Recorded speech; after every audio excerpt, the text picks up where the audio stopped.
Okay, let's get started.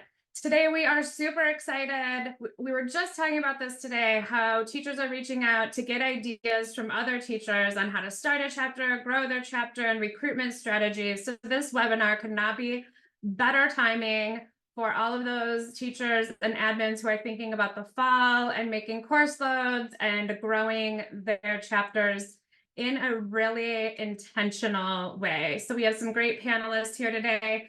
I'm going to start off by introducing myself. My name is Dr. Lisa Rollins. I'm the National Director of Outreach and Partnerships here at PDK International Educators Rising.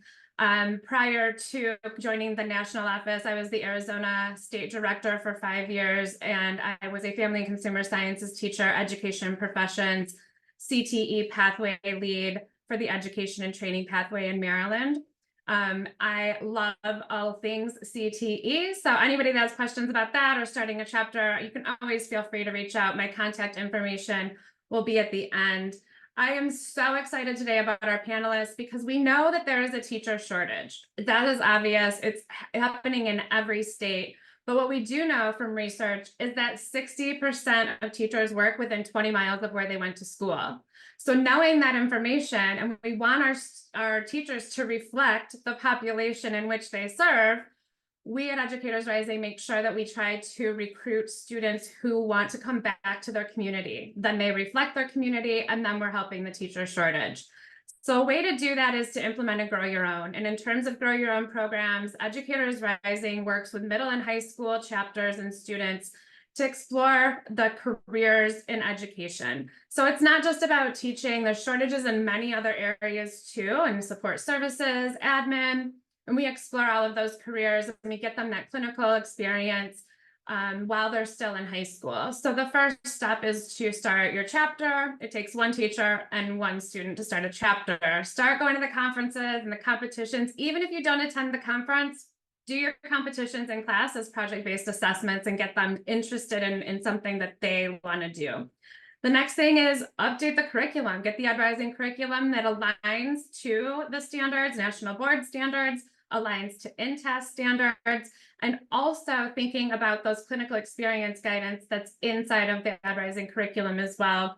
And then begin to partner dual enrollment. I know our teachers are going to start to talk about dual enrollment and concurrent enrollment, getting those credits done so that they're one step closer to graduating and getting certified and getting their industry certs, such as the paraprofessional could be one, or an instructional assistant. So they can come back and teach in your district. And then the last step of the Grow Your Own is to work with your local HR departments and getting those students preferred interviews, automatic hires to get them to come back into your district. The slide right now is showing our Educators Rising map. Educators Rising has a presence in all 50 states, and we have state affiliate agreements with 38 states, and we just signed a regional affiliation agreement with Central California. So we're very proud of that, and we hope this entire map gets filled up super soon. If you don't see your state in dark blue, feel free to reach out and I can connect you with someone to help and get that MOU, state affiliate agreement, going. Enough of me. Let's get to the stars of our show. We have Megan, Danielle, and Erica here, and I'm going to let them introduce themselves. You can see their titles on the slide, but I'm going to let each of them introduce themselves, tell you their position, their role with Educators Rising, their state, and their school. So Megan, we'll start with you, then Danielle, and then Erica. Okay, so I'm Megan Schoper, and I'm an assistant principal at a pre-K through 12th high school. I also serve as our district Educators Rising teacher leader, so I oversee all of our club sponsors, as well as I supervise and oversee our pre-educator pathway teachers. And we've gained national and state recognition on many levels. In our state, we received the Models of Excellence Award for our work within the pre-educator pathways. So I've been part of Educators Rising since 2015, and I'll give more details when we get to that part. Thank you, Daniel. Hello, everyone. My name is Dan Latour.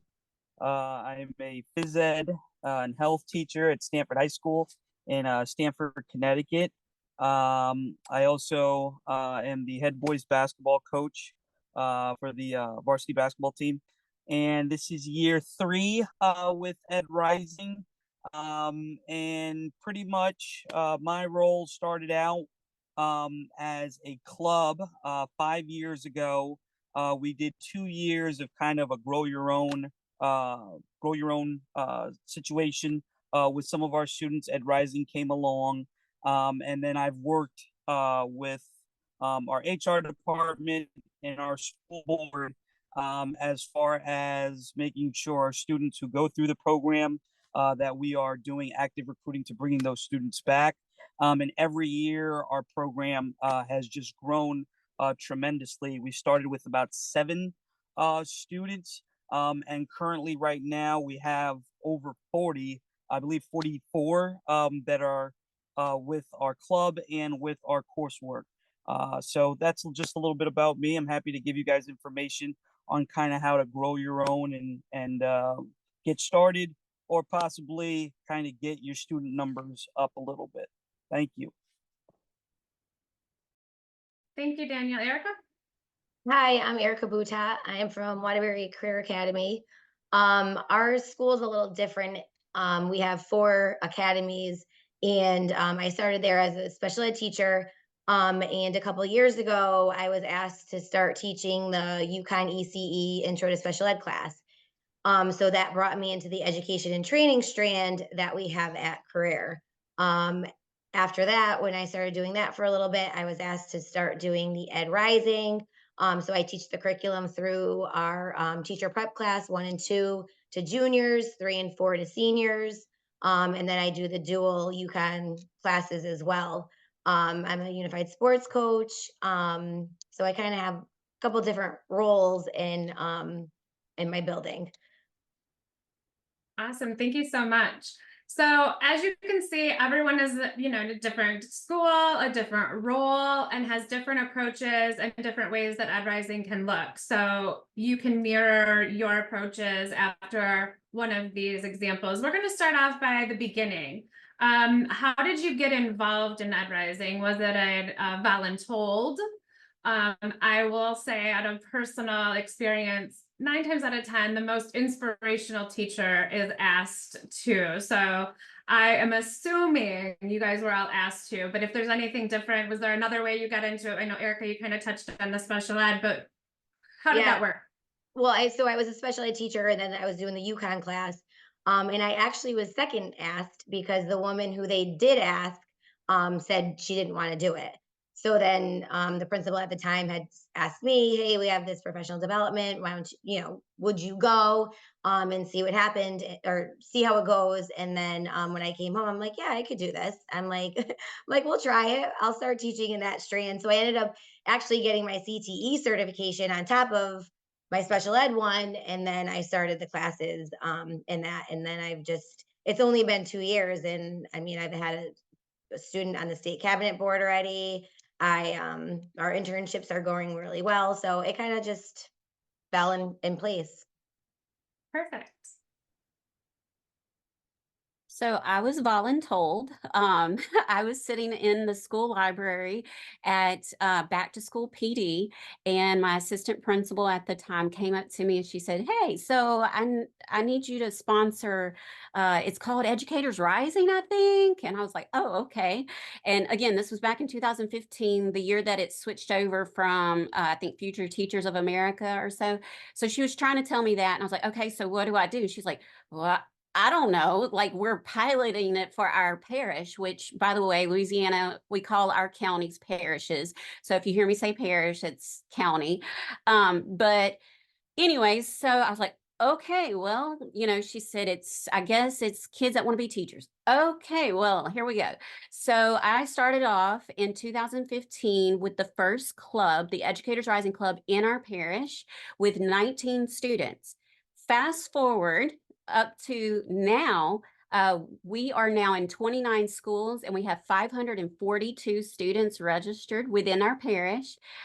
We also have 89 students dual enrolled through our pre-educator pathway courses. And we also host a regional conference. This past February, we hosted, and there was over 500 participants. We had 9 competitions, 27 judges. And it was the neatest thing. But yeah, we went from one school and 19 kids to now 29 schools with 542. And now we're in our third year of our pathway where we're teaching the classes, and our kids are actually getting 6 college credit hours towards an education major. Awesome. Perfect. So,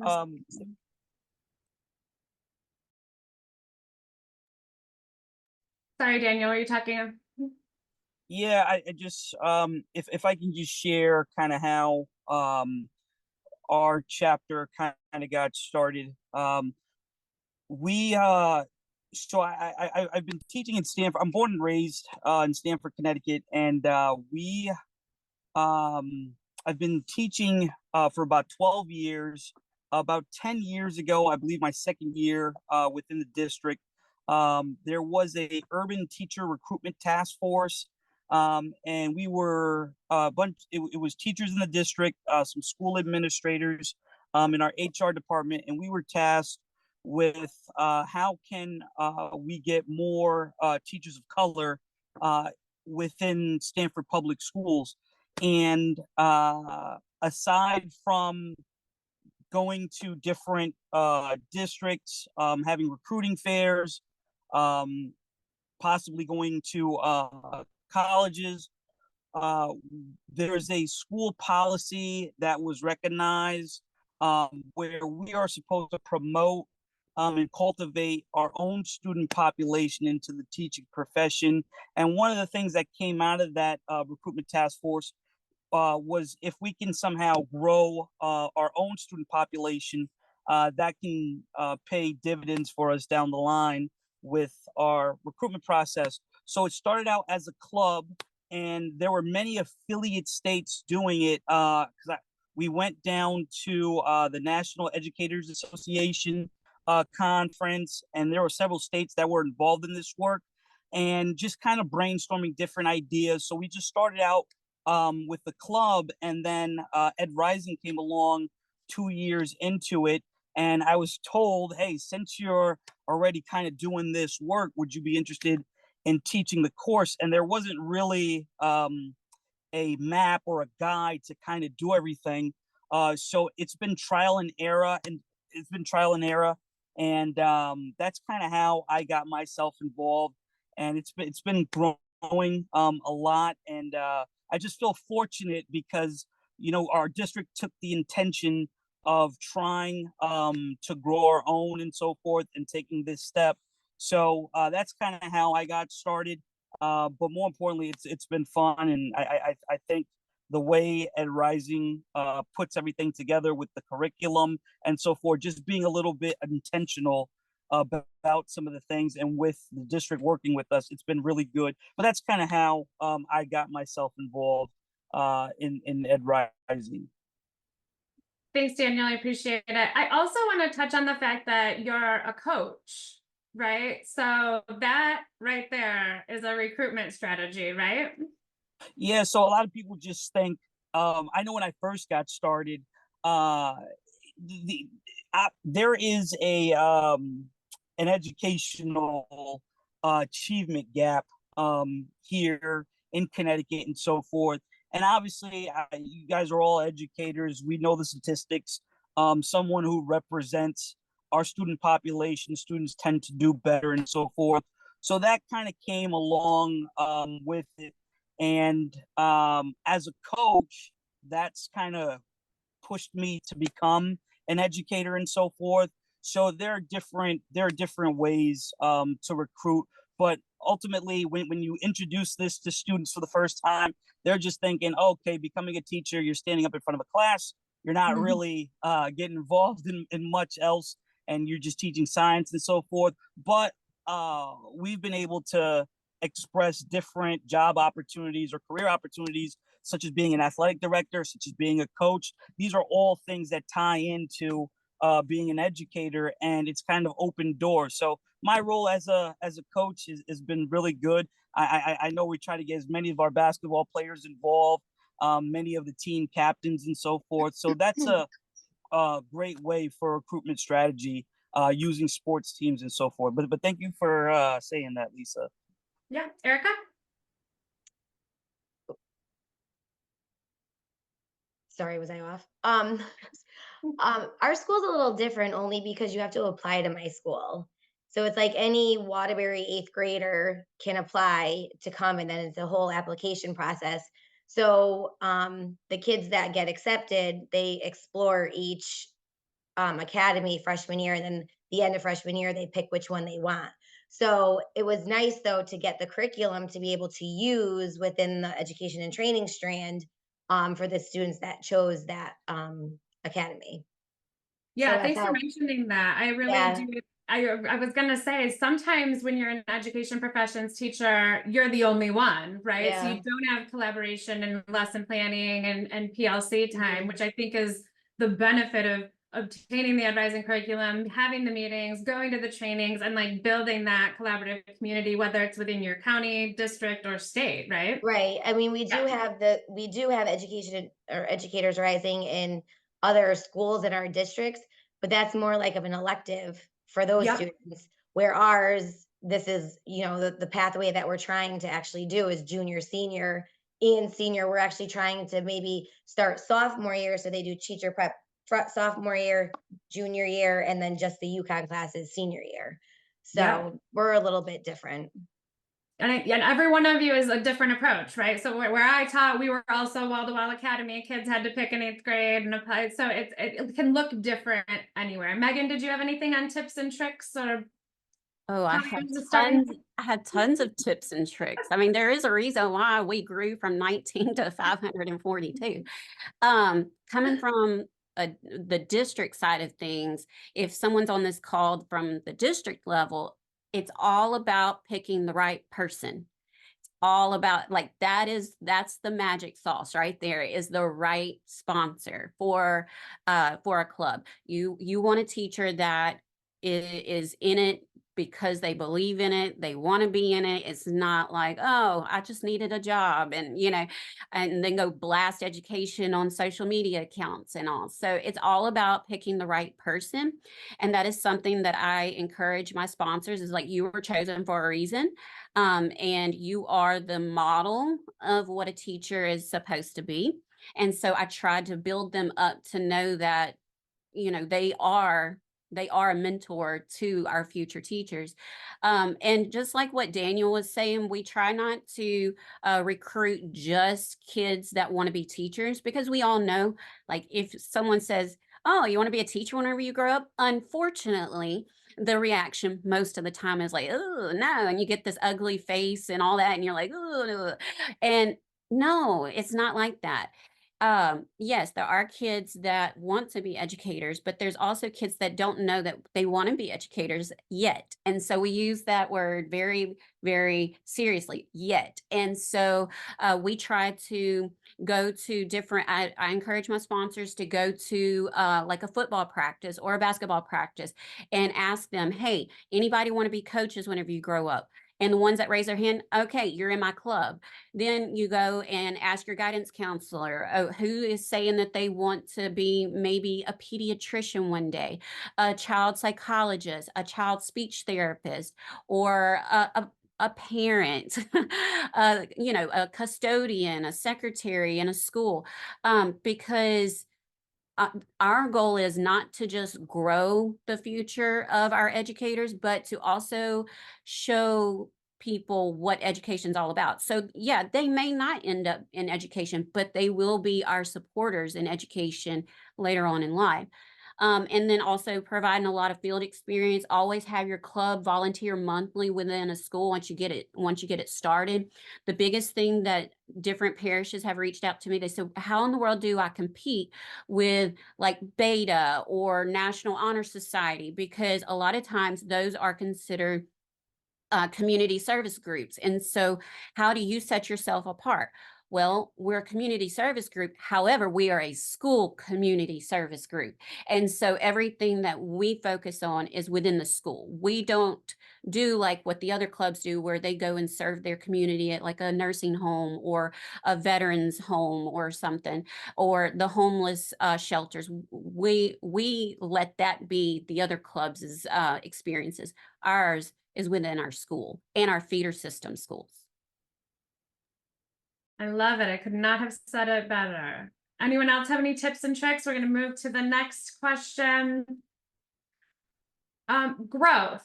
So we hear sometimes we don't have enough kids to make the course, which the alternative could be to start a chapter, a club. It doesn't have to be within a course. It could be extracurricular, although it's designed to be intra.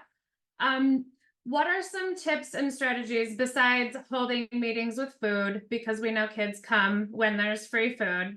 What are some tips and strategies once you know you're the advisor, once that principal or admin has identified that amazing teacher? What's some ways that you have grown from the numbers that you told us you started with to the numbers that you have now and continue to have?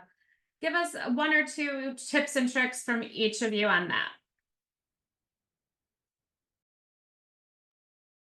So I will say, for at least us, our biggest thing is being present, being visible to the school, being visible to our community, our businesses, our feeder systems. Be present. And we also we provide the actual pre-educator pathway classes in high school, which we work very closely with a university with that, as well as our feeder system schools. We also attend regional conferences, state conferences, and national conferences just to network. But we also start recruiting as early as 6th grade. This year, we actually opened up an Ed Rising junior varsity club, and that was just for our 5th graders. They're not allowed to compete or anything. However, it's just kind of getting them prepped for whenever they hit the varsity Ed Rising club, which starts in 6th grade. And so we have a ton of middle school and junior high and high school, but it's all about being present. Be out there, show off.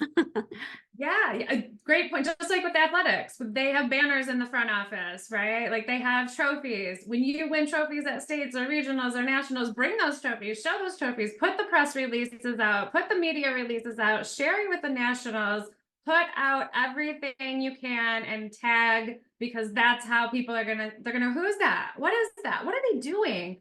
And then the kids hear about it, and the kids hear about it. All right, Erica or Daniel, a couple of tips for that growth right there. So I have to say, because this is only the 2nd year, I think it's just like stuff that we've accomplished so far in only a year. Because even like, you know, as the schools, this was its 11th year of the school, but we had education and training, but it was more like early childhood more than teaching. So once I started this 3-4 years ago with UConn, and now we started the Ed Rising, and I had a girl on the cabinet, like I had said.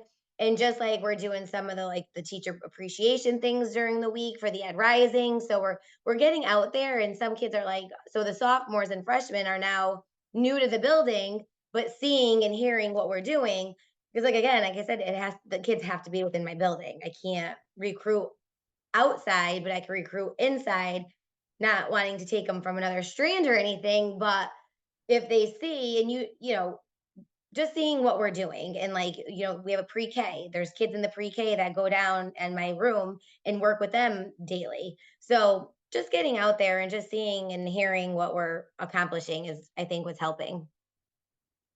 Great, thank you, Daniel. Yeah, so some of the tips that we've used, as I mentioned, I've worked really diligently with our HR department and our school board in regards to policy. One of the things that we were able to accomplish is, for the simple fact that the students that go through the Ed Rising program in our district, and they go on and get their teacher certification they're guaranteed an interview back in Stanford once they obtain their teacher certification, if it's for a position that is available. The other thing that was an incentive, we also offer I don't want to say a pay incentive, but we have an after school program across our districts. We have about 15 elementary schools, and the elementary schools run an after school program. The program is called Roscoe, and our students get preferential hiring for the after school program. So along with, the club meetings, you might have some of our sports teams that reach out to students to participate in the program. There's also a monetary incentive to take part within Ed Rising. So we've been able to kind of get our district really behind growing our teacher our grow your own from our student to teacher pipeline a little bit. And we've gotten our community involved. The Roscoe program is not a district program, but they do work with our students. So it was just one of those things where how can we get our students to get hands-on experience right away and earn a little bit of money while they're doing so. So we've been fortunate. So, a couple ways for anyone who's looking to add Ed Rising is also offering, certain incentives for students to wanna really get behind it. But that's some of the things that we've done, and it's been great. And Daniel, I use your example of the automatic interview in so many meetings, because when I went out to visit you in Connecticut, that was just so inspiring that your HR was like, you know what, these kids are so prepared. On the application, were you in Ed Rising? Check yes. And that's a great way to get your HR involved and create awareness about what you're doing and how well our kids are further prepared. And even on our last webinar, we had student teachers who were just saying, they are so much further ahead than those that were not in Ed Rising in high school. So I think that, it's not just about becoming a teacher or an educator, it's about becoming an effective educator, right? We intended for this to be 30 minutes, but the big question that comes up all the time and we have to get to, also for those in the audience, if you have any questions, we're going to answer questions. There's a Q&A feature on there. You can throw the questions in there. Molly is going to answer any questions that can be answered written, but if there's questions that you want the whole group to hear, we can answer those live as well. But let's switch to the big elephant in every room in education: money. Funding. How do you get funded? Who pays for you? Is it the district? Is it the state? Do you have to fundraise and sell candles? Tell me where that money comes from, how well you're supported, and what teachers or district admin can do to get this started in a very minimal cost. And we have to asterisk, Education Professions is the lowest cost CTE program to run. You don't have to buy big equipment. You don't have to do all those things. So let's talk about money. How do you get funded and what do you do? So at the district level, I always took it upon myself to apply for as many grants as possible. So the last 3 years, we were granted ESSER funds as well as 8G funds to buy the Educators Rising curriculum. We also use that money to pay teacher leader stipends and to pay for student vouchers for micro-credentials. Over the last 3 years, we've been awarded over $250,000 to run this program. And as far as if schools are going to sponsor some type of, let's say, teacher appreciation event, they do have to do fundraising. They've come up with a lot of unique ways of fundraising, and that's something we could talk about on way more than just 2 minutes. And I had so much more to add because I know you cut out one of the slides to make up time, and I was like, but I had a lot of stuff. So anyways, yeah, so moving into this upcoming school year, I will say that I'm starting to scratch my head a little bit because ESSER funds will be no longer usable starting in September. So Yeah, I've reached out to our local university that we dual enroll with to see maybe if our congresswoman who allotted some money to the program will allot some more. We've also, like I've also reached out to different departments within the district that has federal programs and CTE and all of that to see if maybe we can start pulling funds from different departments. But for the last 3 years, that's what we used. Awesome. And just a reminder to everybody, SR3 needs to be allocated by September 30. So if you do want to use funds, make sure you get them allocated by that time. Erica or Daniel, anything on money? We may have to go back to some tips and tricks and awareness, Megan, because I think our members would want to know that. And we do have a question too. So let's go, Erica, Daniel, what do you do about money and funding? And then we'll go to some more, we'll just rattle off some tips and tricks. We have Molly taking notes to create a full list of all of the strategies as well. So our district pays for it. We get grant money through the state to pay for the Ed Rising curriculum, and then it's dispersed to the 4 high schools in the district. And then we have the mini grant, $5,000 to each. So I chose to use ours for certain things within our building that really the other schools, they may do an after school program for it, a club. So they do pay for somebody out of that, where we're going to national. So I used a little bit of that for like the travel.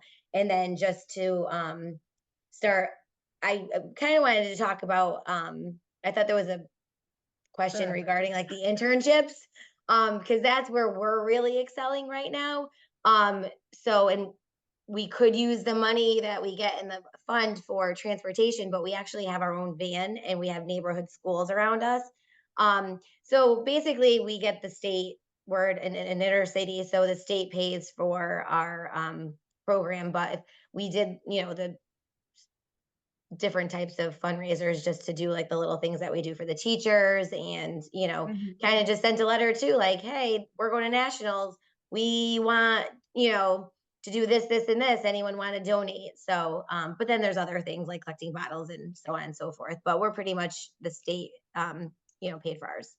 Yeah, the state and your district, your CTE director is very supportive as well. So, anybody out there in admin, if you're a CTE director and you want a huge return on investment, it's an average of $10,000 to onboard a new teacher. And if they're leaving in between 1 to 5 years, 3 to 5 years, that's a lot of money when you can just invest in the 20 to 30 to 40 students you have and grow that. So, Daniel, do you have anything to add about the money and the finance part of this? Yeah, so we've taken advantage of different fundraising activities. Obviously, our students got involved with, just doing bake sales and so forth. They're selling T-shirts, kind of really pushing certain gear that may just, have Ed Rising with, our Stanford logo and so forth. But at the same time, I know starting out, this just started out as a club and I really didn't think much of it aside from like, what are you spending money on? But we were fortunate enough to, I don't know how it works with other states, but in the state of Connecticut, we have what's called alliance districts, and there's money aside, put away for some of the work that we're doing. It's kind of just tapping into that. And I know during the PD, when you were with us in Connecticut, you made everyone aware about Perkins, how there are Perkins funds that support this work. So if anybody kind of wants to get started and is in the other states, Perkins grant, that's actually a good way to kind of see where you can allocate some of the funds to start. So that's kind of what we utilize. I just make sure our district knows about it. And we've been very fortunate with our state department. And, Erica can attest to this. We've been very fortunate. Our state department is really supportive of Ed Rising. It's just kind of finding different ways to making sure everything is aligned. But don't be afraid to ask questions. Is what I would say on kind of how the resources, because at the end of the day, growing your own is only going to benefit your local community, your state, and so forth. So there are resources there.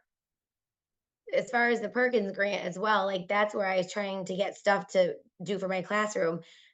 Because of the internships, I was able to use the Perkins because I'm in the CTE department now to get a work table, to get a laminator, to get things because when they're creating their own lessons and their own projects to do with their kids that they're going to their internships to do. So I was able to use some Perkins things for the last 2 years to start actually like growing my own classroom to get, the material like a bookbinder. So now they can make their book and use it for competition slash kind of bring it to their internship and use it to read to the class. So Perkins has helped me in that sense. And that is very timely because one of the questions in the Q&A is, can Perkins be used? So you guys really led into that perfectly. Perkins is an allowable expense. Even if you don't have a CTSO status, Perkins is an allowable expense for grow your own programs. And we do have written verbiage from the US DOE on that if you need to show that to your CTE director, your state level. And the thing I really want to point out with all three of you, your state Department of Educations are so supportive. Your districts are so supportive. And like, it takes all of that, right? Like you're able to grow because you have that support where other districts and other states might not have that support. So I just want to throw out there that, this is a great support system. But sometimes you might not have that. And sometimes you just got to go out there, like Daniel said, ask the questions. Am I eligible? Can I do this? Can I start with an after school chapter? Something that's, you're passionate about it, do it. Just do it. All right. I did skip one slide about making awareness because we were talking about putting it out in the school and talking and talking and talking and talking. But Megan, did you have some more on the awareness tip that you wanted to add? Yes. Please do. So I would have to say this is like the exciting slide to me is just how do we increase the awareness? We try to get our local news to cover several things that we do, such as like we had them to come to our regional conference that we hosted. We have them coming to our senior signing day for our national signing day on May the 7th. We have 19 seniors that are signing into education. So we have our media outlets that are going to be there videoing and all that. And so they put it on, the 5 o'clock news, and we're blasting it all over social media outlets through all of our schools, our parish website, and LDOE website. We have it everywhere. And then we also have it to where the kids make their own club shirts. So like they kind of do a contest within the school of creating a club shirt, and then obviously whatever design wins, then that's the club shirt for the whole year. And if they are going to go out into public at any time, they wear like khaki bottoms and that club shirt so that they look professional and they're bringing awareness to the club. We also have students to compete at all levels of like regional, state, and nationals. We do have them to compete. We partnered with our university and we actually gave out scholarships. We gave out over $25,000 in scholarships to our first, second, and third place winners at our regional conferences. And so we have that. We also do a club rush week where the kids put together different like boards, and they bring different projects that they worked on, and they set up in areas like a commons area or cafeteria. And for the whole week, it has a different theme each day. And so we do that. We also make a huge deal out of Teacher Appreciation Week. We partner with our community colleges with our spa services. We bring in like massage therapists. We bring in, like last year, we had our community college set up in one of the foyers of the school, and the teachers went and got their brows laminated. They got their eyelashes tinted. They got a massage. They also got a manicure.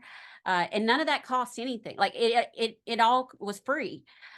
We also get local businesses involved of, snow cone trucks. Hey, come to the school.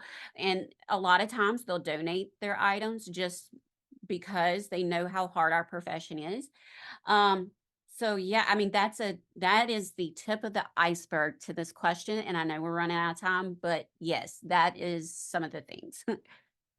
And I'll be reaching, I know Megan has us all typed up, so we're gonna get a whole list all together and we'll share that out too to anybody who wants to join. And I know Erica wanted to touch on internships real quick. We need to pivot to the questions in a second, but if Erica, if you have some internship, good, okay. And I will just stress, internships are key here. Once the kids start talking and thinking about your students as leaders, one kid goes and has a great experience, comes back and tells their friend, tells another friend, tells another, like that's how come the freshmen and the sophomores that Erica was talking, like they see the juniors and seniors, they hear about that, right? I started with 2 neighborhood schools and now we're in 5, just so that was right.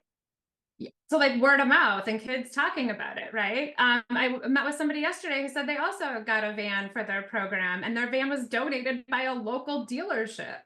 Like, if you don't ask, you don't know, right? It might have been Daniel when I came to visit you in Connecticut when we talked about a bank has certain banks in your community have certain requirements to give back to their communities. So thinking about donations from local banks, there's a ton of ideas, and we could probably have 10 more webinars on this, and we may need to hold a part 2. But I just want to I just want to throw one question out there, because as we all talked, we know it's that inspiring teacher. The question that's posed for live answering is the biggest recruitment problem is the public perception, which we all are very aware of, and many of the negative comments coming from teachers on campus. How can we curb that? How can we bring along more of our secondary teachers into Ed Rising and support the future teachers? How can we eliminate that negative talk? Well, if you hear it, you stop it. And there's always going to be negative Nancys out there. Sorry if your name is Nancy. That's a term us Southerners use. But there's always going to be those naysayers. There's always going to be a negative person. But if you hear it, stop it. If somebody's like, oh, this job is horrible, then stop and be like, well, I actually love it, and I get to, do whatever. And, you just speak highly of the profession, and eventually those negative comments will either be silenced and they can talk about it behind the scenes, or they just shut it down completely. I also just want to say, surround your students with positive role models and those who love their job. Their ed professions teacher will change their mind, or even like I think Megan said, they might not know that they're going to be a teacher. It took me until a kid looked at me and goes, did you go to school to do this? Because it looked fun to him. It didn't look like work to him, and I wasn't explaining the work that goes into it, and he just thought like, oh, this is fun. I was like, wait, it is, but there's some work to it. Let's learn about that. Let's spin this into a positive thing, because like you said, we want them to figure this out in high school so they don't waste time in college, getting all the way to the end and then realizing this isn't what they want to do. Let's explore that now. And if you do feel like it's not the profession for you, great.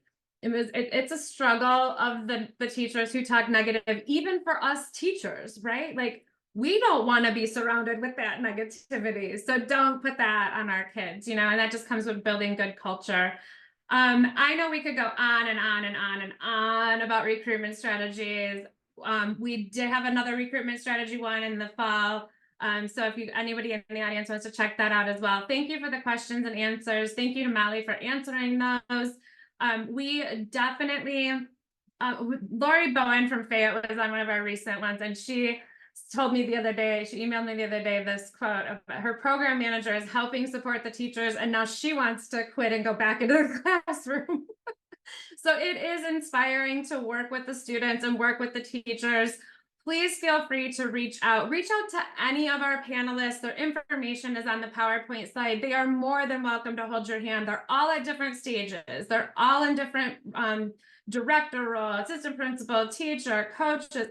Everybody has a different role at a different level and a different insight, and different states and districts to give insight into what might work for you. In addition, you can always reach out to me. You can always reach out to community at Educators Rising if you want information on the curriculum or our national conference. Also, if you sign on for the curriculum now, training is included, and training is at national conference in June, and we'll waive your registration fee for you if you join us for training. So we are so excited for our national conference. Once again, I want to thank our amazing panelists, Megan, Erica, and Daniel, for joining us today. There should be a pop-up survey that comes up on your screen at the end of this. If you could just take one moment to fill that out. And we look forward to having you at our next webinar.